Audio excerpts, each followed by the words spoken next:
ক্রমশ নন্দীর পাথরের মূর্তি বেড়েই চলেছে, এমন কি কোথাও শুনেছেন? হ্যাঁ, এরকমই এক ঘটনা ঘটছে অন্ধ্রপ্রদেশের কুর্নুল জেলার ইয়াগন্তি উমামহেশ্বর মন্দিরে। এই মন্দিরে নাকি নন্দী মহারাজের মূর্তি ক্রমশ বড় হচ্ছে। মন্দিরের পুরোহিতদের কথায় প্রত্যেক 20 বছর অন্তর এই মূর্তি 1 ইঞ্চি করে বৃদ্ধি পাচ্ছে। এই রহস্য উন্মোচনের জন্য চিন্তায় পড়েছে ভারতীয় প্রত্নতত্ত্ব মহল। মন্দিরে আগত দর্শনার্থীদের বক্তব্য শুনলে সত্যি অবাক হতে হয়। তাদের বক্তব্য, আগে নন্দীর মূর্তি পরিক্রমা করা যেত সহজেই, আয়তনে বেড়ে যাওয়ার ফলে এখন আর সেই মূর্তি পরিক্রমা করা সম্ভব হচ্ছে না।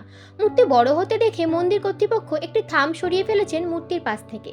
বিশেষজ্ঞদের মতে এই মূর্তি তৈরিতে যে পাথরের ব্যবহার করা হয়েছে তা প্রাকৃতিকভাবেই বৃদ্ধি পাচ্ছে। এখানেই শেষ হয়নি রহস্যের।